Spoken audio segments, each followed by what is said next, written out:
Hello friends, आज बनाएंगे सांभर का मसाला। और ये मसाला होगा केमिकल फ्री। सभी हमने गोटा स्पाइसेस लिए हैं, मतलब पूरे स्पाइसेस लिए हैं। इसमें एडल्ट्रेशन का कोई भी किसी भी तरह से कोई संभावना नहीं है।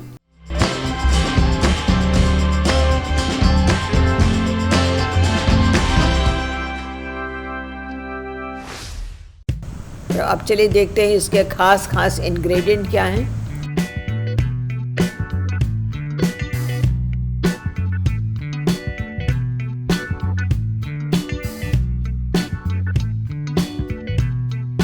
हमने पैन लिया, उसे चढ़ा दिया और जब तक पैन गर्म हो रहा है जो हमने दालें ली हैं उन दालों को अच्छी तरह साफ़ कर लेते हैं। ये हमने साफ़ किया चने की दाल और अब हम लेंगे उड़द की दाल।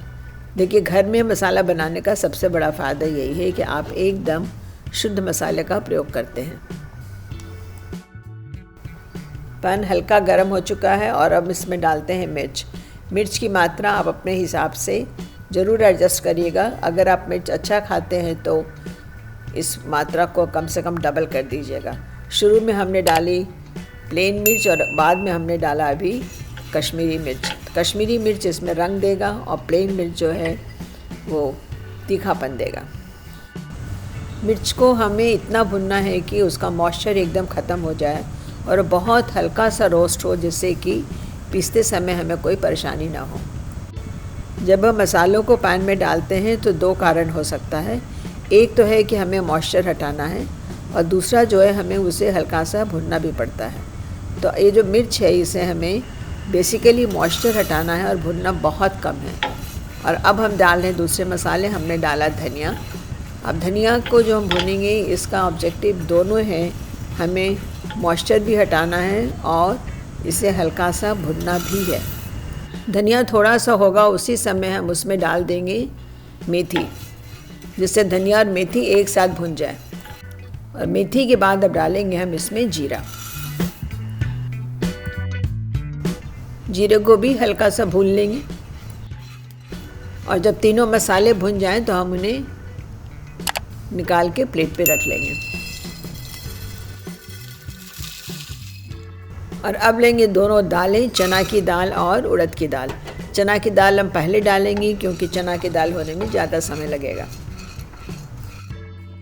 और अब हमने डाली उड़द की दाल। दोनों दालें हल्का से क्रिस्पी हो चुकी हैं और साथ ही साथ उसका मॉइस्चर एकदम हट गया है, तो उसे अब हम हटा लेंगे। और अब हमें देखिए करी पत्ता भुनना है, तो करी पत्ता में बहुत सावधानी चाहिए।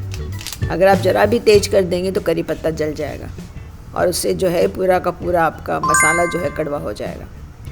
तो एकदम धीमी गैस पे धीरे धीरे करी पत्ता करिए, पत्ते का रंग बदल जाएगा और पत्ता धीरे से क्रिस्पी हो जाएगा।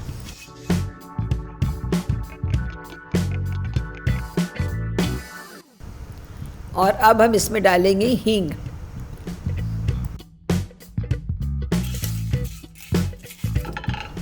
हींग को ज़्यादा भूनने की ज़रूरत नहीं है। और चलिए सभी मसालों को अब हम एक साथ मिला लिए। अब इन सभी मसालों को हम ठंडा होने देंगे। हमने आपसे एक सवाल पूछा था कि सांभर मसाला के दो सबसे इम्पॉर्टेंट इंग्रेडिएंट्स क्या हैं जो उसमें एक ख़ास सांभर मसाले की खुशबू देते हैं। तो एक मेथी तो हमने आपको बता दिया। दूसरा क्या है? दूसरा मसाला है हींग। सांभर के मसाले में मेथी और हींग दोनों ही बहुत ज़रूरी है। मसाला ठंडा हो चुका है तो चलिए हम उसे मिक्सी में पीस लेते हैं। हमें मसाले को दरदरा पीसना है, बहुत ज़्यादा फाइन पाउडर नहीं करना है। रेडी है हमारा सांभर मसाला। इसे अगर आप फ्रिज में रखें तो 5-6 महीने तक तो आराम से खा सकते हैं। तैयार है हमारा सांभर मसाला। कोई भी साउथ इंडियन डिश बनाइए, इडली बनाइए या डोसा बनाइए, उसमें सांभर तो बनता ही है। और घर के सांभर मसाले की तो बात ही क्या है, पूरा किचन खुशबू से भर चुका है। और बस शीशी को लेबल करिए कि कोई कभी कन्फ्यूजन ना हो जाए। और इस ताज़े ताज़े मसाले के साथ बहुत ही स्वादिष्ट, बहुत ही फ्लेवरफुल सांभर का आनंद लीजिए।